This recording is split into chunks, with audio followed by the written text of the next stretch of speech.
अभी अभी ये शौहर तेरा तुझको चाह रहा है, लेकिन जिस दिन माँ के आंख से आंसू का कतरा निकल गया और ये खून गर्दिश में आ गया और खुददारी आ गई और एक बेटा के बदन में माँ की हमदर्दी मोहब्बत पैदा हुई, तो सिवाय तलाक के कोई रास्ता नहीं रहेगा और सिवाय लत्तम जुत्तम के कोई रास्ता नहीं रहेगा, सिवाय खदेड़ के नौकरानी की तरह घर से बाहर निकालने के अलावा कोई रास्ता नहीं रहेगा। इसलिए एतदाल का रास्ता, बीच का रास्ता, मियाना रास्ता, ये रास्ता इस्लाम को पसंद है।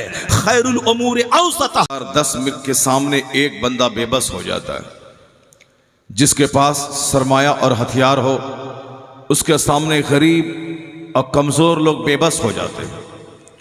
लेकिन तारीख यही बताती है कि जुल्म बहुत जल्द मिट जाता है और सच्चाई की जीत हमेशा होती है। लोगों की जबान पे सच्चाई का चर्चा होता है। आने वाली नस्लें उन जालिमों को याद नहीं रखती हैं, आने वाली नस्लें सब्र करने वालों को याद रखती हैं। तो इसी तनाजुर में मैं मजहब इस्लाम का वो सीधा सिंपल सादा पैगाम, ताकि हमारे उजड़े हुए चेहरे को सुकून मिल जाए, हमारे बेचैन घरों में बेचैनी का इलाज उससे मिल जाए। मेरी माँ बहन बेटियां जो दुनिया में इंसान की एक आधी आबादी लिए हुए है, उन औरतों को भी पता चल जाए कि हम कैसे जी रहे हैं और इस्लाम कैसे जीने का पैगाम देता है। और दुनिया की कितनी बड़ी बड़ी तालीम याफ्ता ख़वातीन हैं जो यूरोप में पैदा हुई, यूरोप में पली और बढ़ी और हायर एजुकेशन हासिल करने के बाद जब इस्लाम के सिंपल पैगाम को वो देखती हैं, तो यूरोप और अमेरिका में पैदा होने के बावजूद वो मजहब इस्लाम दिल की गहराई से कबूल कर लेती हैं। वो कौन सा इम्प्रेसिव मैसेज है जो उनके दिल को झंझोर देता है? वो कौन सा दिलरुबा पैगाम है जो हर आने वाले को तमानियत कल्बी की दौलत से मालामाल कर देता है?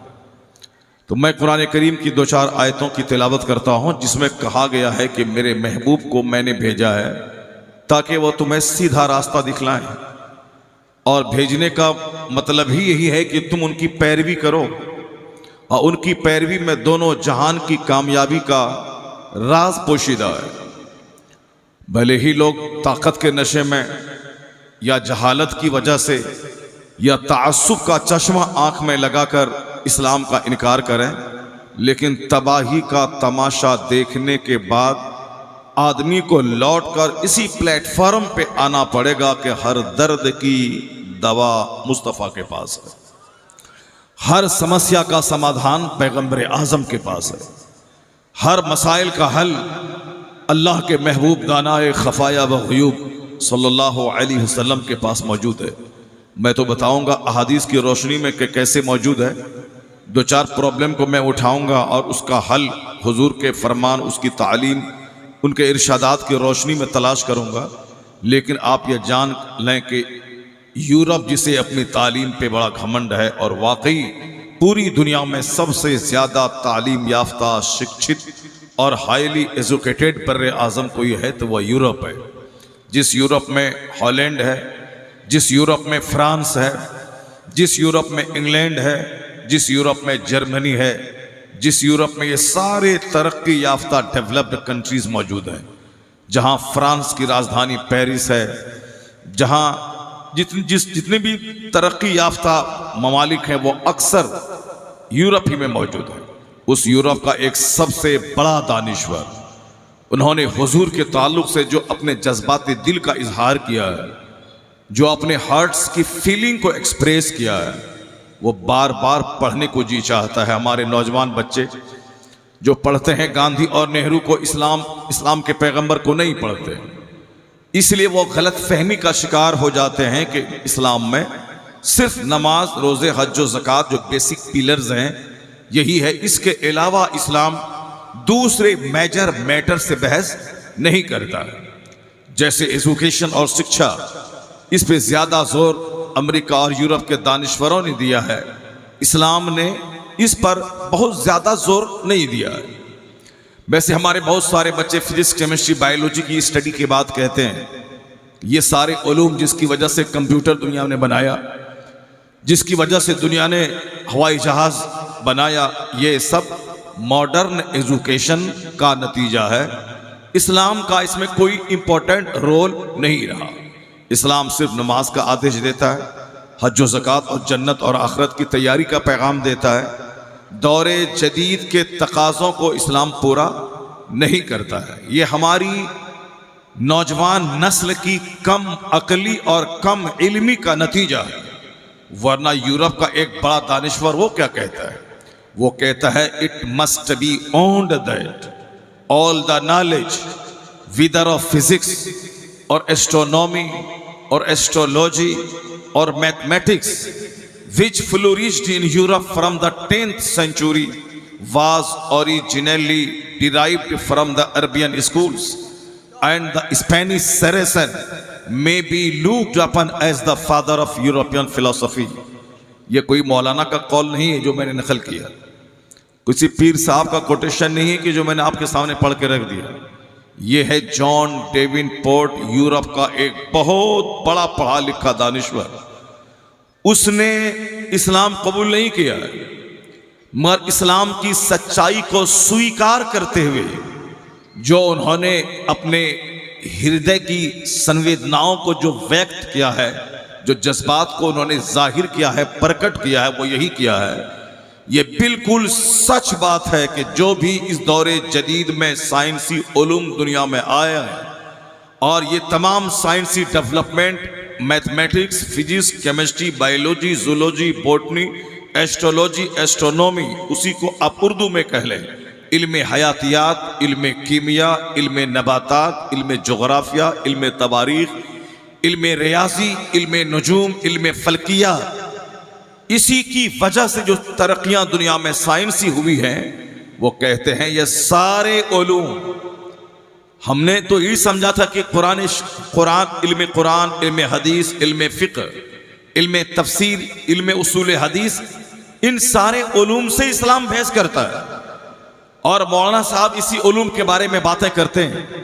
मगर जॉन डेविनपोर्ट कहते क्या हैं कि सारे उलूम, चाहे जोग्राफिया हो, चाहे तवारीख हो यानी हिस्ट्री हो या जोग्राफी हो, चाहे रियाजी हो, चाहे नजूम हो, मैथमेटिक्स हो या एस्ट्रोलॉजी हो या एस्ट्रोनॉमी हो, फिजिक्स, केमिस्ट्री, बायोलॉजी, इल्म हयातियात, इल्म कीमिया, इल्म नबातात हो, वो कहते हैं कि सारे उलूम हकीकत में अरबी मदरसों से लिए गए हैं। ये कोई मौलाना नहीं बोल रहा है, ये कोई मौलवी साहब नहीं कह रहा, ये यूरोप का क्रिश्चियन पढ़ा लिखा दानिश्वर कहता है ये सारे Uloom which flourished in Europe from the 10th century, ये सारे उलूम जो 10वीं सदी के बाद यूरोप में जो सारे उलूम जाहिर हुए और जिस इल्म के बाद, जिस ज्ञान के बाद विज्ञान ने विकास किया, वो कहते हैं ये सारे उलूम अरबी मदारिस से लिए गए हैं।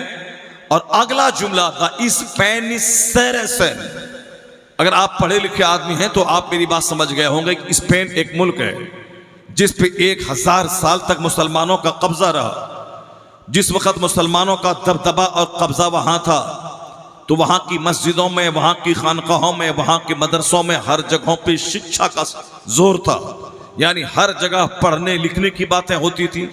मस्जिदों का इमाम सिर्फ नमाज मस्जिद में नहीं पढ़ाता था बल्कि उसे शिक्षा का केंद्र मस्जिद को बना दिया था। जुमा का खिताब सिर्फ नमाज रोजे पे आधारित नहीं होता था बल्कि जो जुमा का संबोधन होता था उसमें दुनिया भर के सारे प्रॉब्लम्स का सॉल्यूशन बयान किया जाता था। और कुरान करीम की आयतों को पढ़ पढ़ कर, जिन आयतों में कंसीडरेशन का, जिन आयतों में कंटेम्पलेशन का, जिन आयतों में रिसर्च और तहकीक और तदकीक का जिस पैगाम मिला है, वो सारी आयतें पढ़ पढ़ कर लोगों के दिमाग को बिल्कुल पॉजिटिव बना दिया गया था। लोगों का दिमाग तख्लीकी हो गया था कि अपने हिसाब से कोई चीज बना के दुनिया वालों के सामने पेश किया जाए। सारे लोग अपने आप को वैज्ञानिक और साइंटिस्ट बनाना चाहते थे, चूंकि इस तरह के उलूम उनके सामने रखे जाते थे। जब स्पेन में इस्लामी हुकूमत शबाब पर थी, वहां के मदरसों की चटाई पे मुसलमानों के बच्चे तो पढ़ते ही थे, साथ साथ क्रिश्चियनों और यहूदियों के बच्चे भी मुसलमानों की दरसगाहों, मदरसों में आके बैठते थे और वहाँ आने के बाद इल्म हासिल करते थे और इस्लाम का जो पैगाम तहकीक है उसको लेकर वो अपने घरों में जाके दिमाग जला जला कर वो तहकीक करते थे। और रिजल्ट ये निकला कि आज जितनी भी चीज़ें हमारे सामने हैं, हवाई जहाज से लेकर कंप्यूटर तक, मोबाइल से लेकर के बड़ी बड़ी बड़े बड़े गुड्स, लग्जरियस गुड्स तक, ये सारी चीज़ें उन्हीं यहूदो नसारा की दिमागों की पैदावार हमारे सामने है। अगर उनका अत्याचार न हो, वह मानवता पे जुल्म न करे, इन बातों को अगर हटा दिया जाए तो बड़े काम की चीज़ है ये नसरानी। और बहुत उन्होंने दुनिया को बड़ी राहतों से नवाजा है ये यहूदी। अगर सिर्फ जुल्म, अत्याचार, मानवता की हत्या, अपने वर्चस्व की खातिर बच्चों, बूढ़ों, औरतों पे जुल्म करके मार देना, ये ख़ुबासत अगर उनके दरमियान से हट जाए तो जब तक मैं मोबाइल इस्तेमाल करूँगा और उस मोबाइल का फ़ायदा मुझको मिलेगा, उस वक़्त तक हमें मानना पड़ेगा कि जिस विद्वान ने दिमाग जला के ये मोबाइल दुनिया को दिया है उसका संबंध इसी यहूदो नसारा फैमिली से है। ये क्रिश्चियन और जूस हैं, यहूदी और नसरानी है। हवाई जहाज जिसने दिया, जिस पर 50 लाख मुसलमान दुनिया भर से उसी हवाई जहाज का सहारा लेकर जद्दा एयरपोर्ट उतरते हैं और हज बैतुल्लाह से मुशर्रफ होते हैं। ये सवारी देने वाला कोई मुसलमान नहीं है। ये हवाई जहाज 1903 में अमेरिका के 2 नसरानी क्रिश्चियन भाइयों ने, राइट ब्रदर्स ने, पूरी दुनिया के सामने चीज रखी। अगर इस्लाम दुश्मनी छोड़ दे तो बहुत काम की चीज है ये लोग। अगर इस्लाम की दुश्मनी छोड़ दे, अगर बेकसूर लोगों की हत्या छोड़ दे, इससे हट के बड़ी मेहनतें इनकी रही हैं। दुनिया को सजाने, दुनिया को संवारने, लोगों की जिंदगी में फैसिलिटीज देने, सहूलियात देने में बड़ा इंपॉर्टेंट रोल इनका रहा है। कंप्यूटर देने वाला ये है, हवाई जहाज देने वाला ये है, ट्रैक्टर देने वाला ये है, मशीन देने वाला ये है, मोबाइल देने वाले ये है, या लैपटॉप देने वाले ये हैं। ये सारी चीजें इन्हीं यहूदियों और नसरानियों की मेहनतों का नतीजा। इन लोगों के नजदीक पढ़ना, लिखना, तहकीक करना, रिसर्च करना, यही उनकी जिंदगी का सबसे बड़ा एम, सबसे बड़ा एम्बिशन, सबसे बड़ा गोल और सबसे बड़ी हॉबी और सबसे बड़ा इष्ट इसी तहकीक से उस कौम को है। वो तो मुसलमानों ने सारी दुनिया को तहकीकात का मवाद दिया। रिसर्च कीजिए, तहकीक कीजिए, गौर व फिक्र कीजिए, खाने पीने, पहनने ओढ़ने का मुकाबला न कीजिए। दिमाग जला जला कर आसमान, जमीन, सूरज, चांद, सितारे, पूरे यूनिवर्स जो एक मिस्ट्री है, इस मिस्ट्री पे गौर कीजिए। फिर वहां से नई नई चीजें निकालने का आपको एक मजाज मिलेगा। बुनियाद इस्लाम ने दी है, जमीन इस्लाम ने दिया है, और उस जमीन पे फसलें जो आज पैदा हो रही हैं तहकीकात की, ये फसलें यहूदो नसारा उगा रहे हैं। और ये मुसलमान उस जमीन से हट कर खाने पीने, मकान बनाने, और साहब बाल का मुकाबला, कपड़े का मुकाबला, गुटके का मुकाबला, सिगरेट का मुकाबला, बीड़ी का मुकाबला, गपशप का मुकाबला, यानी इनकी पूरी तगोदौ, भाग दौड़ एक गैर जरूरी चीजों में हो लग गई। नतीजे में जो तहकीकी काम मुझे करना था वह काम अधूरा रह गया। उस काम से हमारा दिमाग हट गया। हमने अपने आप को तमाशे में लगा दिया, जिसकी छोटी सी मिसाल आप देख सकते हैं। यहूदो नसारा दुनिया वालों को क्रिकेट टूर्नामेंट देते हैं, IPL में अपनी पूंजी लगाते हैं, लेकिन उनके बाल बच्चे स्टेडियम में बैठ करके वो तमाशा 5 घंटा नहीं देखते। ये मुसलमानों के बच्चे हैं जो कलकत्ता जा रहे हैं आज, और अपनी दुकान शमसी में बंद करके वहां क्रिकेट का तमाशा देखने कलकत्ता जा रहे हैं। मुसलमानों के बच्चे स्कूल से CL और EL लेकर अहमदाबाद तमाशा देखने जा रहे हैं। मुसलमानों के बच्चे अपना कारोबार बंद करके वह लखनऊ साफ क्रिकेट का मुकाबला देखने जा रहे हैं, और ये चल रहा है कई हफ्तों से और कई हफ्तों तक चलेगा। और ये सारा काम कर रहे हैं। जाहिर सी बात है, जो तमाशा देखेगा वो मोबाइल दुनिया को कहां से देगा? जो तमाशा देखेगा वो हवाई जहाज दुनिया को कैसे देखेगा?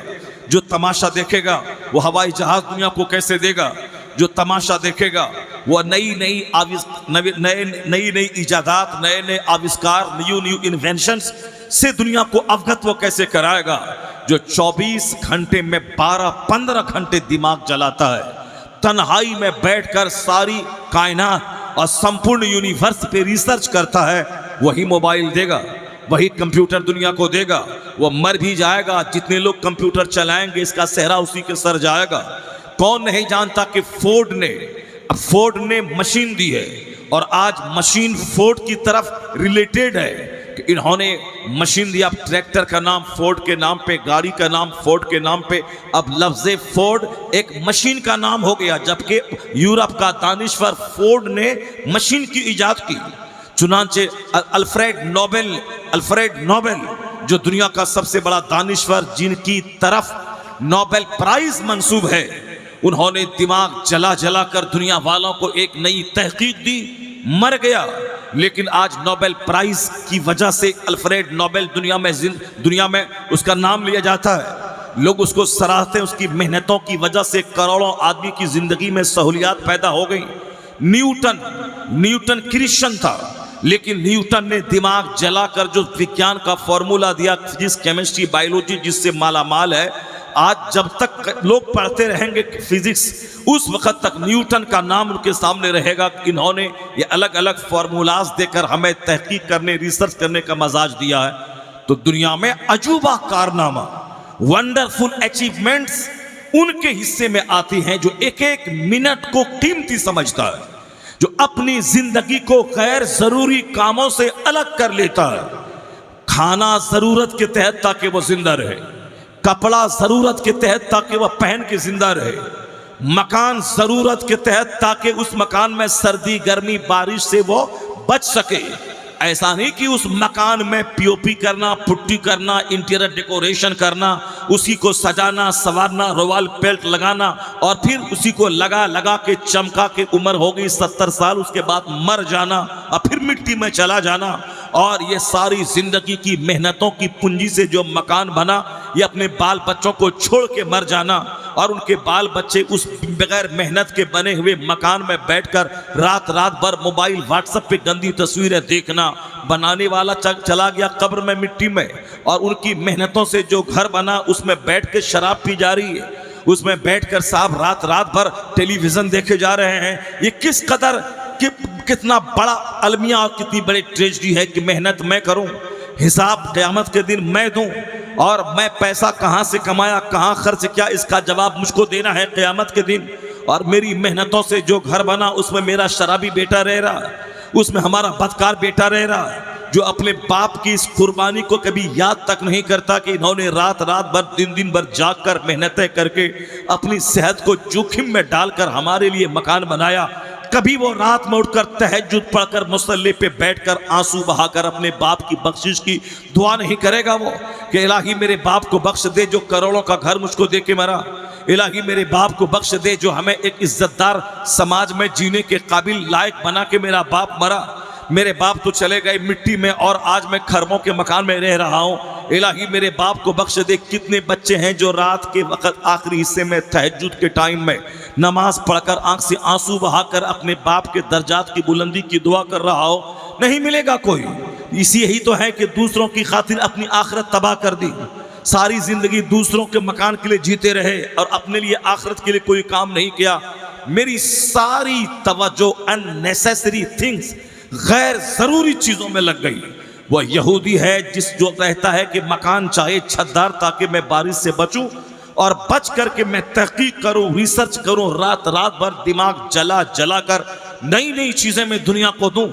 इन्होंने अपनी जिंदगी को गैर जरूरी खाने से रोक के रखा, गैर जरूरी कपड़ा पहनने से रोक के रखा। उन्होंने अपनी जिंदगी में गैर जरूरी फैशंस को दाखिल होने से महफूज रखा। उसके स्कूल, उसके कॉलेजेस, उसके घर में 2-4 हज़ार किताबें, उनके बच्चे, उनकी बच्चियां, उनकी औरतों के पढ़ने का टाइम, इसने उसे दुनिया में इल्म फन और तहकीक की दुनिया का उसे बाताज बादशाह बना दिया। आज जिन जिन लोगों का नाम हमारे सामने मौजूद है, उन लोगों ने एक एक मिनट को कीमती समझकर काम में लगाया। तो आज हवाई जहाज के तौर पर किसी मुसलमान का नाम नहीं लिया जाता है, मोबाइल में किसी मुसलमान का नाम नहीं लिया जाता है, कंप्यूटर बनाने वाला किसी मुसलमान का नाम नहीं आता है। मुसलमानों को गुटखा खाने से फुर्सत कहाँ है, मुसलमानों को बीड़ी और सिगरेट पीने से फुर्सत कहाँ है, मुसलमानों को गीबत करने से फुर्सत कहाँ है, मुसलमानों को दालान और चौपाल पे बैठ करके एक दूसरे की टांग खींचने, मदरसा मस्जिद खानका कब्रिस्तान को उजाड़ देने, मौलवी को भगा देने, मदरसे को मैं ताला लगा देने, इस तरह की गंदे गंदे प्लान से फुर्सत कहाँ है कि वह हवाई जहाज की सोचे, वह कंप्यूटर की सोचे, वह समंदर में गोता लगाकर 4 महीने अंदर रहकर वहां से इल्म और हिकमत के मोती निकालकर दुनिया में अपना नक्श वो अनमिट करके चला जाए। इतनी बड़ी सोच कहां से पैदा होगी, जबकि हकीकत यही है कि इल्म ताकत का नाम है। यह किसी यहूदी ने पहले नहीं बताया। नॉलेज इज पावर किसी यहूदी ने का नारा नहीं है।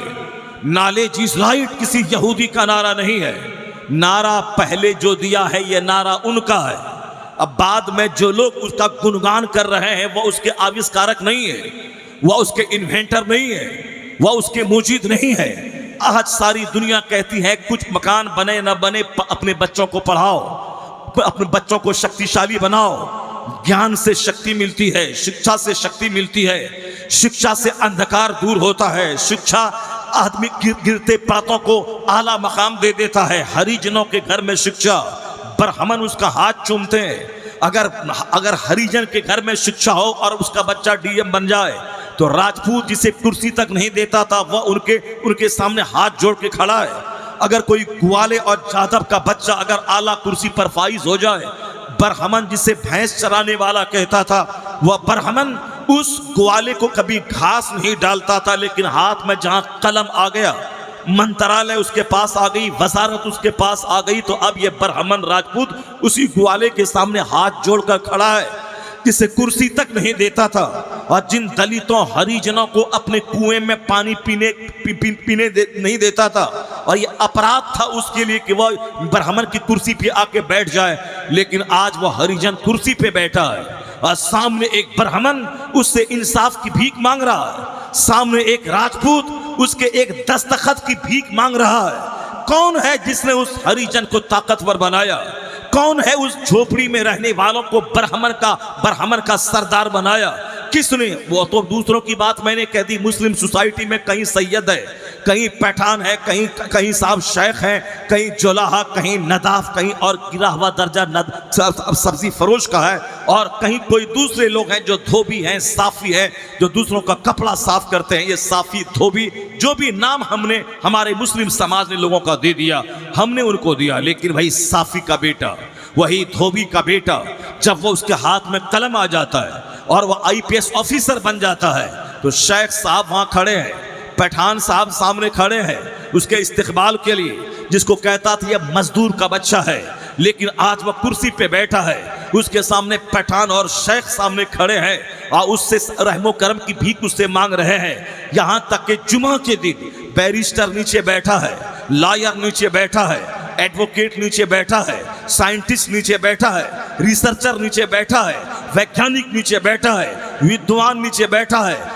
1000 बीघा जमीन का जोतने वाला जमींदार का बेटा नीचे बैठा है, और वहां के अरबपति का बेटा जो अमेरिका से पढ़ के बैरिस्टरेट की डिग्री लेके आया, बैरिस्टर बनकर वो नीचे बैठा है। और उसी समाज का गाय चराने वाले का बेटा अगर वह बरेली शरीफ से आलिम बन के आ गया है तो बैरिस्टर नीचे और गाय चराने वाले का बेटा मेंबर पे जाके बैठ जाता है, और अपने सर पे अमामा बांधकर हाथ में लाठी लेकर बैरिस्टर को खिताब कर रहा है, लॉयर को खिताब कर रहा है। लॉयर नीचे और एक मजदूर का आलिम बेटा ऊपर, एडवोकेट नीचे और एक अंसारी का काला बेटा जो पढ़ के अशरफिया से आया वह मेंबर के ऊपर जुमा के दिन सरदार बन के खिताब कर रहा है।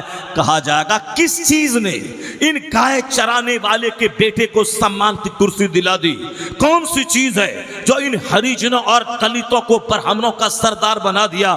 जवाब मिलता है knowledge is light, knowledge is power. इल्म ताकत का नाम है, इन कमजोरों को ताकतवर बना दिया है। इल्म रोशनी का नाम है जो इनके अंधेरे घर में इज्जत का चिराग जला दिया है। तो शिक्षा शक्ति है, शिक्षा प्रकाश है, नॉलेज पावर है, नॉलेज ताकत है। ये नारा किसने दिया है? गांधी जी बोले होंगे, आज बोले होंगे, नेहरू जी बोले होंगे, आज बोले होंगे, अंबेडकर जी बोले होंगे, आज बोले होंगे।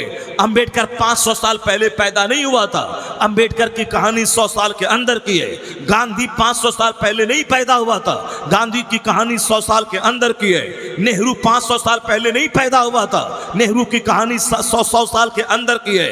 अल्बर्ट आइंस्टाइन 500 साल पहले नहीं पैदा हुआ था, उसकी कहानी 100 साल के अंदर की है। न्यूटन 1000 साल पहले नहीं पैदा हुआ था, न्यूटन की कहानी 300 साल पहले की है।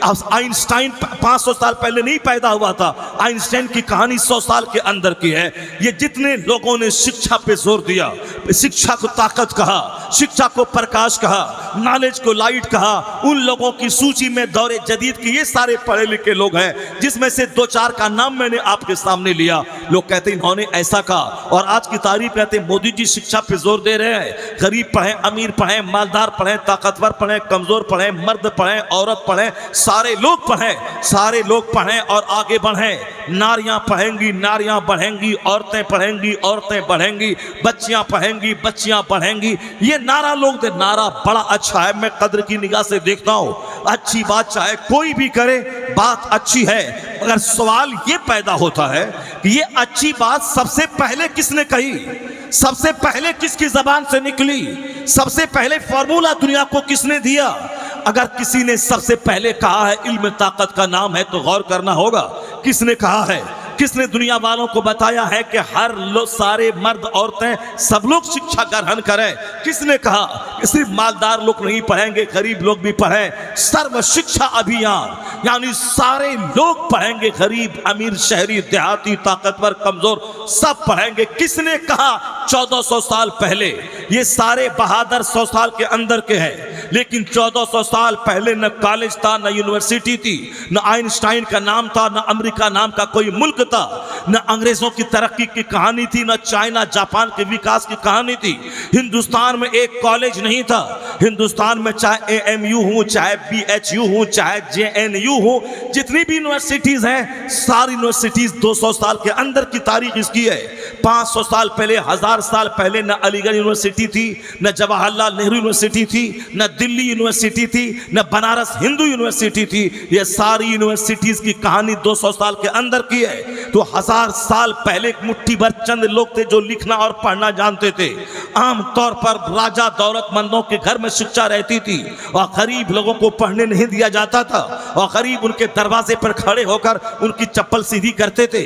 और यह मालदार का मानना था कि अगर ये गरीब पढ़ ले तो चप्पल सीधी कौन करेगा, मेरा जानवर कौन चराएगा, मेरे घोड़े का चारा काट के कौन लाएगा, और मेरे घर में पोछा कौन लगाएगा। तो लोगों ने तालीम को चंद लोगों के घर तक महदूद कर दिया था। लेकिन इसको सर्व शिक्षा अभियान में किसने परिवर्तित कर दिया, अमीरों गरीबों की झोपड़ी में किसने पहुंचाया। मर्द और औरत सारे पढ़े, ये नारा किसने दिया, और किसने कहा कि इल्म ताकत का नाम है, इल्म रोशनी का नाम है, नॉलेज पावर का नाम है, नॉलेज लाइट का नाम है। मुसलमान भी सुने, हिंदू भी सुने, गैर मुस्लिम भी सुने, क्रिश्चियन भी सुने। आज से 1400 साल पहले अमेरिका यूनिवर्सिटी नहीं थी, वहां के कैनेडी हॉस्पिटल नहीं था, हिंदुस्तान के JNU और BHU नहीं थी। 1400 साल पहले अरब की धरती पर बैठकर मोहसिन कायनात ने, रहमते दो आलम, महबूब परवरदिगार ने, यानी इस्लाम के पैगंबर ने सबसे पहले जो नारा दिया वो नारा यही था, अलैकुम बिल इल्म फाइनल इल्म नूरुन, अलैकुम बिल इल्म फाइनल इल्म कुव्वतुन। इल्म हासिल कर कंपलसरीली, इल्म ताकत का नाम है, इल्म रोशनी का नाम है, और तलबुल इल्म फरीज़तुन अला कुल्ले मुस्लिम व मुस्लिमा। इल्म का हासिल करना हर मुसलमान मर्द और औरत पर फर्ज है, मर्द पे भी और औरत पे भी इल्म का हासिल करना लाजमी है। तो जिसने इल्म को ताकत कहा वो आज के मौजूदा दानिश्वर नहीं थे, वो पैगंबर आखिरुल ज़मान अलैहिस्सलाम थे। इसलिए क़यामत तक जहां भी इल्म को ताकत कहा जाएगा तो बोलने वाला कोई हो, हकीकत में यह नारा मोहम्मद अरबी का दिया हुआ होगा।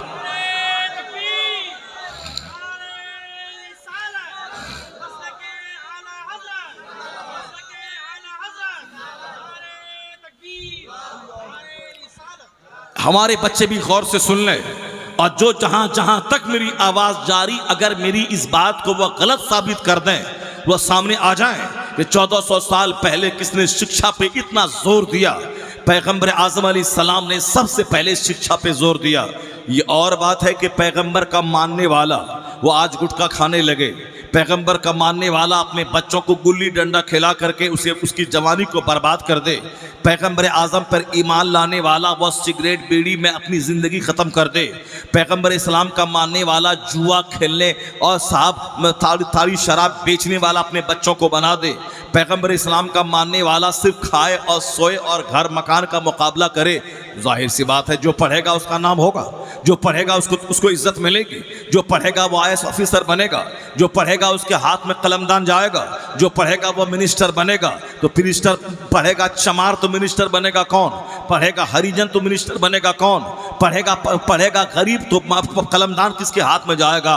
तो सबसे पहला नारा इस्लाम के पैगंबर ने दिया तो सबसे ज्यादा मजबूत कौम कौम मुस्लिम को होना चाहिए, सबसे ज्यादा शिक्षित कौम मुस्लिम को होना चाहिए कि हमारे पैगंबर ने सबसे ज्यादा शिक्षा पे जोर दिया है, सबसे ज्यादा तालीम पे जोर दिया है। तो इसलिए हमारे यहाँ 100% शिक्षा है, मर्द भी पढ़े हैं, औरतें भी पढ़ी हैं। अगर हम हुजूर के फरमान को हिर्ज़े जां बनाकर सबसे ज्यादा तालीम पे फोकस करें, राजनीति में कोई मेरा बच्चा काफिर का तलवा न चाटे, उनका झोला न ढोए, उनके दरवाजे पे दरबानी न करे, उनकी सब्जी बाजार से लाके न दे, यानी नेतागिरी छोड़ दे।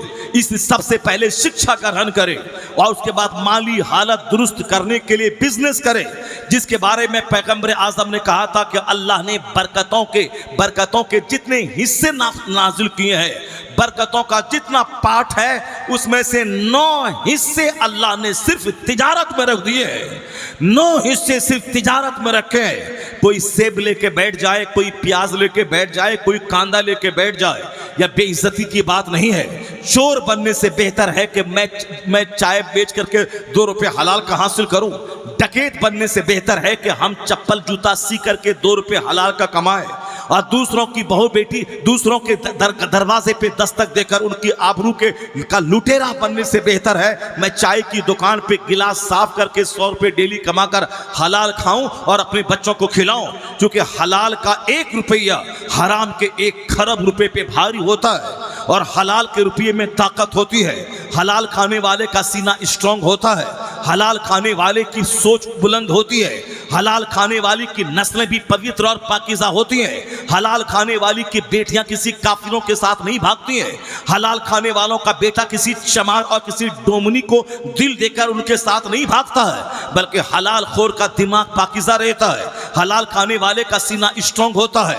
हराम खाने वाला खाने काबा में जाके हज करे तो उसकी दुआ कबूल नहीं होती, मगर हलाल खाने वाला वह ना जाए काबा, वह ना जाए मदीना, हलाल खाकर मोहल्ले की मस्जिद में दुआ करे, वो हराम खा के जो दुआ काबा में कबूल ना होगी वो हलाल खा के मोहल्ले की झोपड़ी वाली मस्जिद में दुआ कबूल हो जाएगी।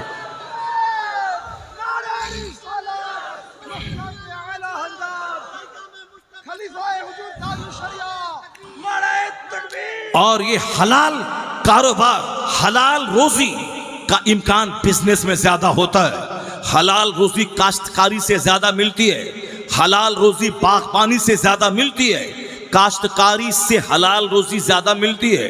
खेत है, मैंने खेती की, वहां से मैंने गल्ला पैदा किया, अब उस गल्ले का मैंने 10वां हिस्सा निकाल के गरीब को दिया, बाकी 9 केजी हमने रखा और अपना हलाल खाया, बच्चों को खिलाया। 1 कुंटल हो तो हमने उसमें से कितना निकाला? 10वां हिस्सा, 20वां हिस्सा निकाला। अगर अल्लाह ने 1 करोड़ रुपए दिए हैं खेती बाड़ी से तो हमने उसका 2.5 लाख रुपए बतौर ज़कात उसका निकाल दिया। बाकी सारा माल प्योर है, प्योर माल खाएगा तो उसके अंदर प्योरिटी आएगी, उसकी सोच समझ में पवित्रता आएगी और तकद्दुस और पाकीज़गी आएगी। मगर हमने जल्दी से मालदार बनने के शौक में डकैती का रास्ता इख्तियार किया कि जल्दी से मालदार बने, जल्दी से अच्छा घर बना लें, जल्दी से कार खरीद लें और जल्दी से सामने वाला बागीचा खरीद लें, और जल्दी से मैं अपने बच्चे को अमेरिका भेज के पढ़ा दें, जल्दी से बेटी की शादी में 50 लाख रुपए खर्च कर दें। यानी जल्दी से, चाहे हराम से हो, चाहे जैसे भी हो, मगर जल्दी से सारी चीजें हो जाए, घर भी बन जाए, सामने दरवाजे पे 25 लाख की कार भी खड़ी हो जाए। इसी जल्दीबाजी, उजलत, जल्दीबाजी ने मुझको तबाह किया। ये नहीं कि मैं आज आम का पेड़ लगाऊं और मेरा बच्चा 10 साल के बाद उस पेड़ का आम खाएगा। मैं एक स्कूल कायम कर दूं और उस स्कूल में बच्चा आज से पढ़ना शुरू करे, और 25 साल के बाद यह स्कूल फल देगा और मेरा बच्चा ग्रेजुएट बनेगा, मेरा बच्चा साइंटिस्ट बनेगा। नहीं, आज सोचते हैं कि आज मैंने दरख्त लगाया है और कल ही फल निकल जाए, और फिर स्लोली नहीं, ग्रेजुअली नहीं, बल्कि फौरी, स्पीडीली, यानी फौरी, क्विकली, जल्दी से हो जाए। जबकि तरक्की का राज है ग्रेजुअली, धीरे धीरे। तरक्की का राज है स्लोली, आहिस्ते आहिस्ते। स्लोली जो चलता है वो अपनी मंजिल पे पहुंच जाता है, और जो फास्ट स्पीडीली दौड़ा वह थोड़ी देर के बाद थक जाता है, और मंजिल मकसूद से पहले ही वह थक हार के बैठ जाता है, निशाने पे नहीं पहुंच पाता। Slow and steady wins the race, यानी जो आहिस्ते आहिस्ते चलता है, मजबूती से चलता है, वही मुकाबले को जीतता है, वही अपने पॉइंट पे पहुंचता है। और जो फास्ट चला, थोड़ी देर आगे बढ़ा, फिर उसके बाद वह बैठ गया, सीना पकड़ के बैठ गया। अल्लाह को ग्रेजुअली पसंद है, अल्लाह को स्लोली काम पसंद है, अल्लाह को मियाना रवि पसंद है, अल्लाह को उजलत पसंद नहीं है। हदीस पाक में आया है कि उजलत शैतान की तरफ से है, जल्दबाजी शैतान की तरफ से है। और कुरान करीम में आया है कि तुम जल्दी में हो, अल्लाह जल्दी में नहीं है। तुमको जल्दी है, अल्लाह को जल्दी नहीं है। और जल्दबाज शैतान का साथी है, और जल्दबाजी शैतान की तरफ से है। चाहे अच्छा से अच्छा काम क्यों न हो, जल्दबाजी अच्छी नहीं है, बल्कि मियाना रवि, दरमियाना चाल। और कोढ़ी बन के सुस्त रहना और गाड़ी का चले प्लेटफॉर्म पे आके खड़ी होके चली जाना, और हम सुस्त चाल चले, गाड़ी छूट गई, ये भी नहीं है, बल्कि स्लोली और ग्रेजुअली और वाइजली, अक्लमंदी के साथ, हिकमत और तदबीर के साथ बंदा काम करे। इस पे इस्लाम जोर देता है, इस पे इस्लाम स्ट्रेस करता है, इस पर इस्लाम प्रेस डालता है कि अक्ल भी कुशादा हो, सीना भी कुशादा हो, हाथ भी कुशादा हो, सोच भी कुशादा हो। इस पे इस्लाम जोर देता है। ऐसा नहीं सिर्फ माँ को लेके बैठ गए और बीवी को धक्का मार के निकाल दिया। ये इस्लाम का पैगाम नहीं है कि बाकी माँ के पाँव के नीचे जन्नत है तो बस अपनी बीवी को गाली दिया कि नहीं मेरी माँ है, मेरी माँ के पाँव के नीचे जन्नत है, अब मुझको माँ चाहिए, बीवी नहीं चाहिए। और जब ख्वाहिश की आग बदन में लगेगी तो चलो आग बुझा लेंगे, उसके बाद खाना पीना, पहनना और ना प्यार मोहब्बत, ये सब तुमको नहीं। पहले माँ को मैं दूंगा, उसके बाद बचेगा खाना तब तुझको खिलाऊंगा। यानी अपनी बीवी को धक्के दे के निकाल देना, उसको गाली गलौज करना, उसके चेहरे पे 2-4 तमाचा मार के जलील करना, उसके माँ बाप लगा के उसको गाली देना, सिर्फ माँ के पाँव को पकड़ के रहना, ये इस्लाम नहीं कहता। इस्लाम कहता है कि माँ के पाँव के नीचे जन्नत है, माँ बाप जन्नत का दरवाज़ा है। मगर इस्लाम ये भी कहता है अगर माँ के कदमों के नीचे जन्नत है तो जो लुकमा मोहब्बत से तुम अपनी बीवी के मुंह में डालता है, हर लुकमे के बदले में अल्लाह तुझे नेकी अता फरमाता है, हर लुकमे के बदले में नेकी अता फरमाता है।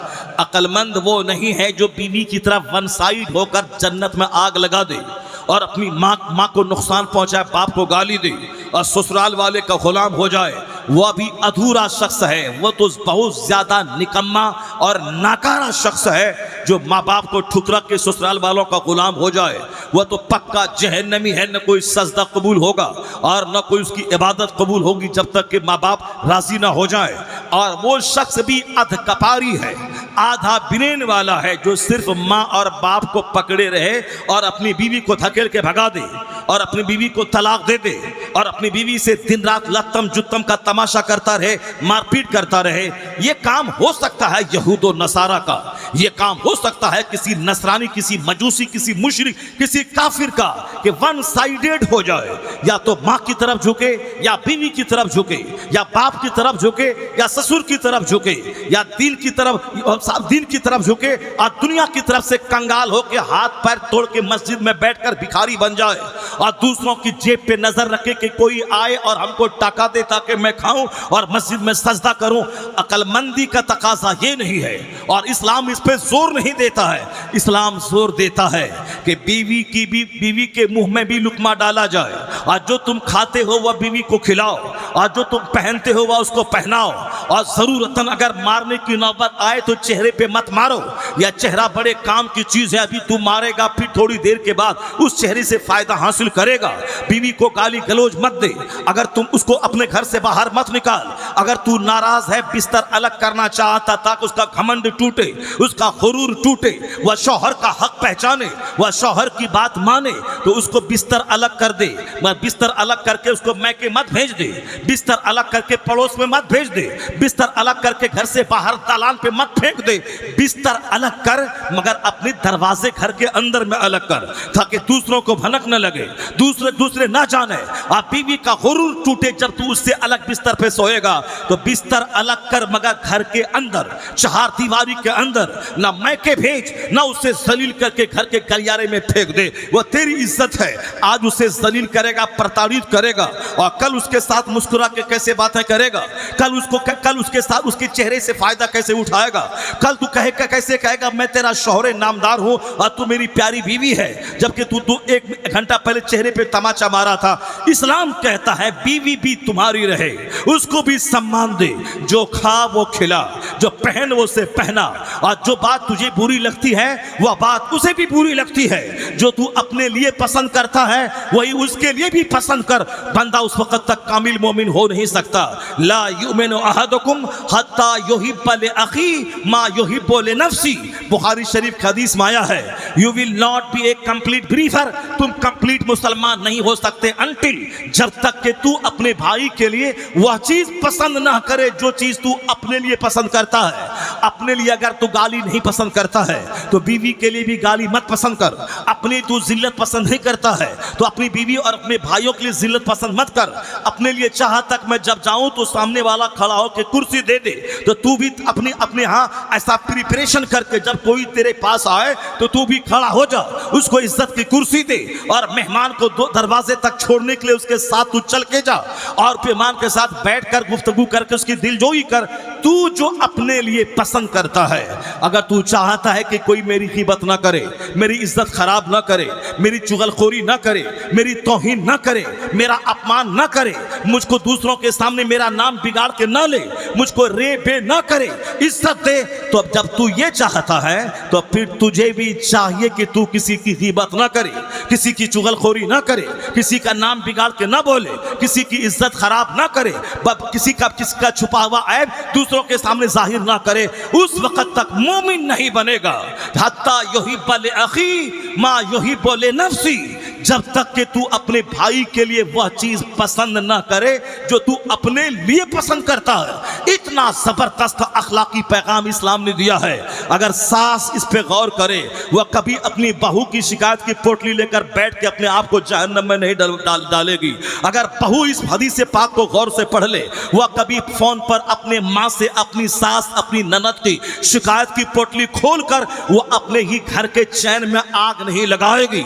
इसलिए कि उसे तो घर रहना है सास के घर में, उसके शौहर के घर में। अगर उस शौहर की माँ, शौहर की बहन की शिकायत की पोटली अगर अपनी माँ को फोन पे ढोके बताया तो यह को पता सास को जब पता चलेगा वो तो सास की निगाहों में गिर जाएगी, वो तो ननद की निगाहों में गिर जाएगी। और याद रखना, अभी ये शौहर तेरा तुझको चाह रहा है, लेकिन जिस दिन माँ के आंख से आंसू का कतरा निकल गया और ये खून गर्दिश में आ गया और खुददारी आ गई और एक बेटा के बदन में माँ की हमदर्दी मोहब्बत पैदा हुई तो सिवाय तलाक के कोई रास्ता नहीं रहेगा और सिवाय लत्तम जुत्तम के कोई रास्ता नहीं रहेगा, सिवाय खदेड़ के नौकरानी की तरह घर से बाहर निकालने के अलावा कोई रास्ता नहीं रहेगा। इसलिए एतदाल का रास्ता, बीच का रास्ता, मियाना रास्ता, ये रास्ता इस्लाम को पसंद है। खैरुल उमूर औसतुहा, यानी सबसे बेहतर अम्र है दरमियान का, दरमियानी रास्ता या मिडिल रास्ता। इधर जाएगा गड्ढे में गिरेगा, उधर जाएगा गड्ढे में में गिरेगा और बीच से चलेगा तो मंजिल मकसूद पर पहुंच जाएगा। तो इस्लाम इसी मिडिल रास्ते पे बहुत जोर देता है, मियाना रवि पे जोर देता है। चाहे दौलत हजार क्यों न रहे, मियाना रवि, गुर्बत क्यों न रहे, मियाना रवि, इज्जत और इक़्तिदार की कुर्सी पे क्यों न बैठा हो, मियाना रवि बीच का रास्ता। चाहे दौलतों के अंबार क्यों न रहे, बीच का रास्ता। न बहुत ज्यादा कीमती कपड़ा पहनना है, न बहुत ज्यादा घटिया कपड़ा पहनना है, बल्कि मियाना रवि बीच का रास्ता। न बहुत ज्यादा हाई फाई खाना खाना है, न बहुत ज्यादा घटिया खाना खाना है, बीच का रास्ता। न बहुत ज्यादा हाई फाई मकान बनाना है और न बहुत ज्यादा घटिया घर बनाना है। दरमियाना जो औसतन जिंदगी गुजारता हो, दरमियाना चाल चलता हो, उसका चेहरा कभी मैला नहीं होता, वह कभी समाज में जलील नहीं होता, वह कभी भिखारी नहीं होता, वह कभी पैसे पैसे का मोहताज नहीं होता।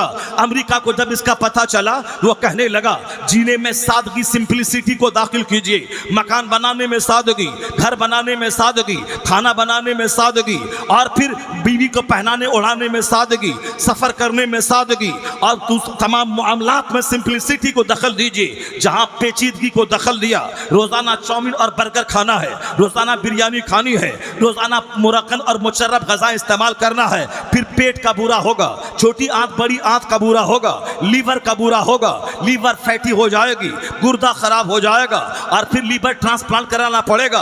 तो इस जबान को ज्यादा चटखारे में मत डालना कि पेट पचाने के काबिल न रह जाए, फिर 50 लाख रुपए खर्च करके जापान जाना पड़े और लीवर को ट्रांसप्लांट कराना पड़े। तो जबान को कंट्रोल में रखना, जबान पे कंट्रोल रखना, इस पे गाली भी ना निकले, इससे गिबत भी ना निकले, इससे गाली भी ना निकले, और इस जबान के जरिए हमेशा चटक मटक खाना अंदर ना जाए। जबान को तो बड़ा अच्छा लगेगा मगर यह पेट के लिए बोझ बन जाएगा। ये बिरयानी बोझ है, ये रोजाना गोश्त खाना बोझ है, ये रोजाना साहब मुशर्रफ गज़ाएं खाना बोझ है, रोजाना चाउमीन और इटालियन फूड खाना बोझ है, और रोजाना तेल मसाले वाला सामान खाना बोझ है। यहाँ तो मजा मिलेगा लेकिन उसकी सजा यहाँ पेट को भुगतनी पड़ेगी। आप पेट खाना पचाने के काबिल नहीं रहेगा तो डॉक्टर बोलेगा उबली हुई सब्जी खाओ, डॉक्टर बोलेगा खीरा खाओ, डॉक्टर बोलेगा मूली का पत्ता खाओ, डॉक्टर बोलेगा कि साहब साग खाओ, डॉक्टर बोलेगा बगैर तेल वाली सब्जी खाओ। तो पहले चटक मटक करके पेट को डैमेज किया, अब उसके बाद में आगे किस लाइन पे, वही लाइन पे कि सादा रहो, सिंपल रहो, सादा खाओ, सादा घर, सादा खाना, सादा लिबास, जो शादी ब्याह में सादगी, मकान की तामीर में सादगी, खतना वलीमा में सादगी, तामीरात में सादगी, मियाना रवि दरमियान का रास्ता सादगी। तो आज मोदी जी कहते हैं सादगी, अमेरिका का जो बाइडेन कहता है सादगी, दुनिया के दानिश्वर कहते हैं सादगी, लेकिन एक कौम मुस्लिम, तू मुस्तफा को नहीं पढ़ता, तू फिजिक्स पढ़ता है, तू मुस्तफा की हदीस नहीं पढ़ता, तू आइंस्टाइन को पढ़ता है, तुझको कैसे पता चले कि जिस सादगी का पैगाम जो बाइडेन आज दे रहा है, जिस सादगी का पैगाम लिंकन आज दे रहा है, जिस सादगी का पैगाम इब्राहिम लिंकन आज दे रहा है, जिस सिंपलिसिटी का पैगाम आज नेहरू और गांधी दे रहा है, कभी तुमने तन्हाई में बैठ के सोचा? आज से 1400 साल पहले न कॉलेज था, न यूनिवर्सिटी थी, न इस तरह की पेचीदगी थी, न मकान बनाने का श्रृंगार था, न खाने पीने के लिए पेचीदा ग़ज़ाएं थी, मगर मोहसिने कायनात, रहमते दो आलम, मुअल्लिमे कायनात, पैगंबर आज़म आकाए दो जहां अलैहिस्सलाम ने 1400 साल पहले एक फार्मूला दिया था। नमाज, रोजे का, हज, ज़कात का अलग, जिहाद का अलग, तिजारत का अलग, सारा फार्मूला। और एक फार्मूला मुस्तफ़ा ने दिया था, अल बज़ाज़तु मिनल ईमान, सादगी ईमान का हिस्सा है। Simplicity is the part of faith, यानी सादगी ईमान का हिस्सा है। पता चला जिस सादगी पर आज दुनिया के हुक्मरान, सरबराहाने ममलिकत जोर देते हैं, यह पैगाम मुस्तफ़ा ने 1400 साल पहले आता फरमाया। पता चला न दानिश्वर बड़ा है, न कोई फिलोसफर बड़ा है, न कोई थिंकर बड़ा है। आला हजरत की जबान में सबसे आला व औला हमारा नबी, सबसे बाला व वाला हमारा नबी, सारे ऊंचों में ऊंचा समझिए जिसे, है उस ऊंचे से ऊंचा हमारा नबी। न हमारी माएँ पढ़ रही, न हमारे बच्चे पढ़ रहे, न हमारे पढ़े लिखे लोग पढ़ रहे हैं, बस सिर्फ एक हवस है मकान बनाना है, एक हवस है अच्छा कपड़ा पहनना है, एक हवस है कीमती मोबाइल इस्तेमाल करना है, एक हवस है अच्छी घड़ी पहननी है, एक हवस है कीमती चश्मा लगाना है, एक हवस है कि कीमती शूज और जूता पहनना है। कल अगर आमदनी घट गई, ये बता दे कि तेरे जूते का क्या हाल होगा, ये बता दे तेरी घड़ी का क्या हाल होगा, ये बता दे 1.5 लाख का मोबाइल आज है, कल आमदनी घट गई तो फिर 5,000 रुपए का ब्लैक एंड व्हाइट मोबाइल जब हाथ में रहेगा, उस वक्त तो जहर खा के मर जाएगा, उस वक्त तो फांसी के फंदे पे लटक जाएगा। यानी जहां बेइज्जती महसूस करेगा कि 1.5 लाख का मोबाइल इस्तेमाल करने वाला वह 5,000 का मोबाइल इस्तेमाल करने पे मजबूर हो गया, अब तो वह उसके लिए रुसवाई है, उसके लिए तो अब मरण है, अब तो वह मर जाएगा, लोगों के सामने चेहरा कैसे दिखलाएगा। अब बेइज्जती से बचने के लिए वह जहर खा के मर रहा है, बेइज्जती से बचने के लिए फांसी के फंदे पे लटक रहा है। अगर किसी ने सादगी नहीं अपनाई और जिंदगी में पेचीदगी कॉम्प्लिकेशन, अगर कॉम्प्लिकेशन को जिंदगी में लाया, वह जान ले कि उसका हश्र वही होगा जो हश्र सुशांत सिंह राजपूत का हुआ है। सुशांत सिंह राजपूत फिल्म का एक्टर था, वह बिहार का रहने वाला था, राजपूत फैमिली का था, बहुत स्मार्ट लीन एंड थिन नौजवान था जिसकी खूबसूरती को देखते रह जाए। वह फिल्म में काम करता था, हीरो बन गया था, करोड़ों के घर में समंदर के किनारे रहता था, लेकिन अपनी जिंदगी हाई फाई तो बना ली, ये गर्लफ्रेंड है, ये मकान है, ये कार है, सब है, लेकिन आगे चलने के बाद जब बड़ी बड़ी फिल्में नहीं मिलने लगी और पहले एक फिल्म में साइन करके 25 करोड़ 50 करोड़, अब बाद के दिनों में जब उनको फिल्में नहीं मिलने लगी तो फिर उन्होंने अपनी बेइज्जती महसूस की। अब उस बेइज्जती से बचने के लिए डिप्रेशन का शिकार हुआ और बेइज्जती से बचने के लिए इसी में उन्होंने नजात समझ लिया, फांसी के फंदे पे लटक के अपनी जान दे दो, न जिंदा रहूंगा न मुझे आम आदमी के सामने सिंपल कार पे चलना पड़ेगा। तो फिर चलो तुम मर गया चला गया, फांसी के फंदे पे लटक गया, लेकिन तेरे जाने से दुनिया का क्या बिगड़ा, तेरे जाने से दुनिया का क्या नुकसान होगा, तेरे जाने से दुनिया का क्या बिगड़ गया, तू अपनी मौत से मरा, अब मरने के बाद वहां आग में जलता रहेगा सदा। ये बता दें कि आदमी पेचीदगी को इख्तियार किया, बाद के दिनों में जब कोई नहीं जानता व्हाट विल हैपन टुमारो, कल क्या होगा, आज मैं जिंदा हूं कल मेरी मौत का ऐलान होगा, आज मैं सेहतमंद हूं कल मेरी बीमारी का ऐलान हो सकता है, आज अभी अमन और अमान की फजा है, कल जलजला पूरे इलाके को जमीन में दफन कर सकता है, आज खुशगवार माहौल है, कल सैलाब पूरी आबादी को उजाड़ देता है, आज कारोबार अच्छा चल रहा है, कल मार्केट में मंदी का दौर चला, कारोबार बंद हुआ, पैसे पैसे को आदमी मोहताज हो जाता है। इसका मतलब निकला कि अमन के साथ खौफ है, अच्छी हालत के साथ बुरी हालत है, जिंदगी के साथ मौत है और रात के साथ दिन है, सुख के साथ दुख है, अच्छे माहौल के साथ बुरा माहौल है, अमन वाली फजाओं के साथ खौफ वाला माहौल भी है।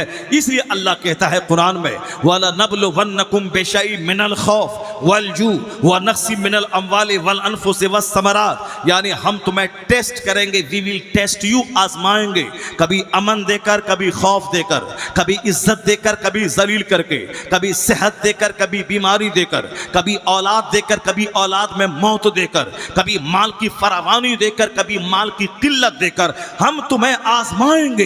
कैसे आजमाएंगे? खौफ देकर, माल दौलत की कमी देकर, तुम्हारी जान तुम्हारी औलाद में मौत देकर। अगर तुमने उस वक्त धैर्य से काम लिया, अगर पेशेंस से काम लिया, ज्यादा उछला कूदा नहीं, जबान से ऑल फॉल नहीं बका, बल्कि सरे तस्लीम खम कर लिया, surrender to the will of Allah, अल्लाह की मर्जी के सामने तो झुक गया कि खुशहाल अल्लाह ने बनाया था और अभी आजमाइश में अल्लाह ने डाला है, अल्लाह ने पैदा किया है, वही मौत दिया मेरे बच्चों को, मेरे भाइयों को, तो फिर हमारा उसमें क्या है? अल्लाह ने दिया, अल्लाह ने लिया, अल्लाह ने गरीबी दी, अल्लाह ने मालदारी दी, अल्लाह ने अच्छी हवा चलाई, अल्लाह ने सख्त गर्मी दे दी। तो जो अल्लाह खिलाने वाला है वही अल्लाह कभी कभी कहत देकर आजमाने वाला भी है, और जो अल्लाह जिंदगी देने वाला है वही अल्लाह मौत देने वाला भी है। अब जिंदगी दी तो वाह हुआ, अब मौत भी तो चेहरा लटक के बैठ गए, अमन का माहौल है तो वाह हुआ, खौफ का माहौल हुआ तो चेहरा लटका के बैठ के अल्लाह से नाराज हो गए। रोजाना बिजनेस हो रहा 10 लाख का तो अल्लाह है, वाह वाह, फातिहा मिलाद अजमेर बगदाद और मिलाद शरीफ और हर 11वीं शरीफ को फातिहा। और जहाँ कारोबार ठप हुआ तो मस्जिद मदरसा मिलाद अजमेर बगदाद बरेली सब छोड़ के चेहरा लटका के बैठ गए। क्यों ऐसा कदम उठाता है कि चेहरा लटका के बैठना पड़े? हुजूर से हट के जिएगा, यह दौलत भी तबाह कर देगी, हुजूर से हट के जिएगा तो गरीबी भी तबाह कर देगी। हुजूर से हट के जिएगा तो अमन का माहौल तुझे मगरूर बना देगा। अगर हुजूर से हट के जिया तो खौफ का माहौल तुझे काफिर बना देगा। तू नाराज हो जाएगा कि अल्लाह कहाँ है, रसूलुल्लाह कहाँ है, मुसलमान 50,000 की तादाद में मारे जा रहे हैं, कहाँ है जिस रब का मैं कलमा पढ़ता हूँ, उसकी मदद कहाँ है, उसकी नुसरत कहाँ है, उसकी मदद कहाँ है, वह खुदा कहाँ है। अगर नुसरत जल्दी नाजिल नहीं हुई तो दिल बर्दाश्ता होके रह गए, चेहरा लटका के रह गए, अब मुरझा के रह गए। अगर मुस्तफ़ा से हट के जिएगा तो अमन के माहौल में भी काफिर हो जाएगा। तो बोलेगा मैंने मेहनत से कमाया है, मैंने रात रात भर जाग के पैसा कमाया है, मैंने पढ़ा है 30 साल नौकरी की है तब घर बना है। अल्लाह के फजल का, अल्लाह की रहमत का इसमें कोई दखल नहीं है। मैंने यूं तीर मारा है, मैंने मुंह तीर मारा है। तो बंदा गया काम से काफिर हो गया, अल्लाह की नेमतों, अल्लाह के फजल का मुनकिर हुआ और सारा क्रेडिट अपनी मेहनत को दिया, अपनी शिक्षा और अपने बिजनेस को दिया, तो गया काम से। और अगर वह गरीब हो गया तो कहा अल्लाह ने मुझको ऐसा कर दिया, अल्लाह ने मुझको जलील कर दिया, इन्ना रब्बी अहानन, तो भी बंदा गया काम से। तो अब मुस्तफ़ा का पैगाम अगर सामने है तो बंदा अमीर रहेगा तो भी मोमिन ईमान सलामत रहेगा, और जब गरीब रहेगा तो भी ईमान सलामत रहेगा। मोमिन जिंदा रहा तो गाजी बन के रहेगा, और रब के नाम पे मारा गया तो शहीद बन के चला जाएगा। तो गाजी रहा तो भी इनाम है, शहीद हो गया तो सबसे बड़ा इनाम है। सुभान अल्लाह, नारे सबसे बड़ा इनाम है। नारे रिसालत। मुस्तफा से हट के, हुजूर से हट के अगर जिंदगी गुजरी, यही जिंदगी बोझ बन जाएगी, यही जिंदगी काटने दौड़ेगी, आदमी तबाही बर्बादी आदमी का मुकद्दर बन जाएगी। इसलिए हमेशा जुमा के दिन कहा जाता है कि वमन युतिइल्लाह व रसूल हो फ़क़द फ़ाज़ फ़ौज़न अज़ीमा। जिसने अल्लाह रसूल की बात मानी, सबसे बड़ी कामयाबी उसके हिस्से में, वह कामयाब व बामुराद हो गया। और यही इसी आयत की तिलावत खुतबे निकाह में होती है। इसी आयत करीमा को ईदैन के खिताब में पढ़ा जाता है। इसी आयत करीमा की तिलावत निजी महफिलों में, सीरत के जलसों में होती है, ताकि बंदा मुस्तफ़ा का फरमाबरदार बन के रहे, अपनी ना चलाए, हुजूर को आइडियल मान ले, हुजूर को मॉडल मान ले, और उसी मॉडल की रोशनी में अपनी जिंदगी गुजारे। वो कभी तबाह बर्बाद ना होगा, और कभी जलील रुस्वा ना होगा, कभी चेहरा मैला ना होगा, कभी जहर खाने की नौबत ना आएगी। अभी बेशुमार बच्चे हैं जो कोटा में डॉक्टरेट की तैयारी करने जा रहे हैं। मैं MBBS नीट निकालूंगा, MBBS डॉक्टर बनूंगा, और उसको लगता है कि मैं नहीं निकाल पाऊंगा। बहुत ज्यादा संघर्ष है, बहुत ज्यादा मुकाबला है। यहाँ तो 720 नंबर में 720 नंबर लाने वाले लोग मौजूद है, और मैं तो 400 नंबर पे ही अटक गया। तो अब ऐसे में कैसे होगा?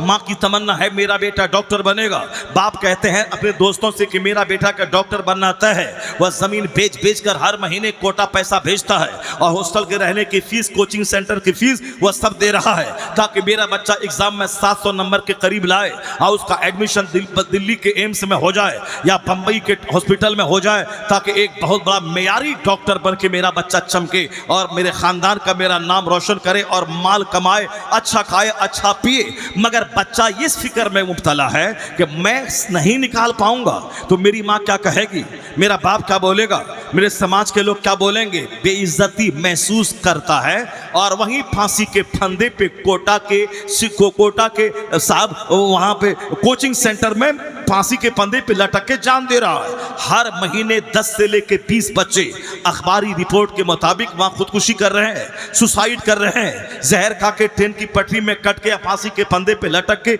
या पॉइजनस इंजेक्शन लेके मर रहे हैं, या फिर सोचते सोचते पागल हो रहे हैं, आगरा और रांची के पागल खाने में बंद हो रहे हैं। सामने वाला फॉर्च्यूनर लिया है, मैं कैसे लूंगा, सामने वाला 5 मंजिला घर बनाया है, मैं कैसे बनाऊंगा, सामने वाला बेटी की शादी में 2 करोड़ खर्च किए, मैं कैसे करूंगा, सामने वाले के घर में कीमती कारपेट है 5 लाख का, मैं कैसे अपने घर में लाऊंगा, और नहीं मिला तो डिप्रेशन का मरीज हो गया, एहसास कमतरी का शिकार हो गया, अब दिमाग पागल हो गया, जब ब्लड प्रेशर हाई हुआ तो ब्रेन हेमरेज हो गया, अब ब्लड प्रेशर लो हुआ तो फालिज का हमला हो गया।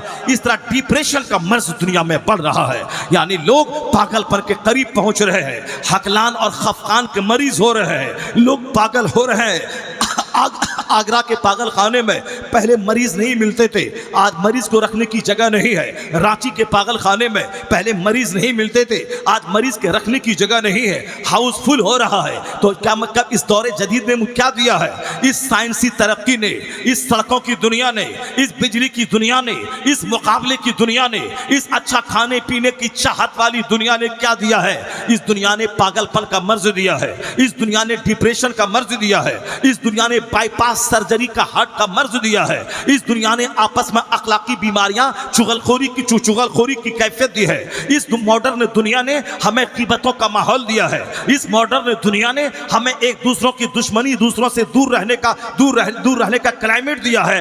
एक तरफ अखलाकी बीमारियां यानी समाजी दूरियां बढ़ गई, मोहब्बतें घट गई, नफरतें फैल गई, रिश्तेदारियां मिट गई, कोई किसी के पास नहीं जा रहा। और दूसरी तरफ मकान दुकान का मुकाबला बढ़ा तो सेहत लुट गई, बीमारी की आमाज का ये समाज बन गया।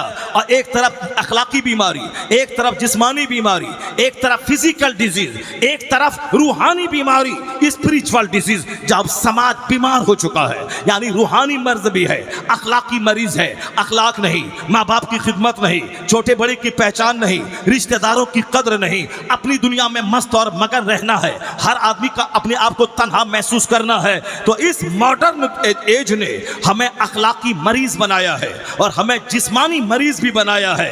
एक दर्जन बीमारियां खतरनाक हमें दे दी है। मुस्तफा से हट के दुनिया ने अपने आप को बीमार बना लिया है। हुजूर से हट के दुनिया ने खुदकुशी को अपने गले लगा लिया है। हुजूर से हट के खतरनाक अमराज की आमाज का दुनिया बन गई है। अब अमेरिका से आवाज आ रही है, यूरोप से आवाज आ रही है, वह क्रिश्चियन कह रहे हैं इन सारे प्रॉब्लम्स का हल तुम्हारे अपने दिमाग में नहीं आएगा, ये सारा हल मुस्तफा के पास है, ये सारा हल हुजूर के पास है। डॉक्टर बर्नार्ड शॉ चीख चिल्ला के कहते हैं Muhammad must be called the saviour of humanity. If a man like him were to assume the dictatorship of the modern world he must succeed.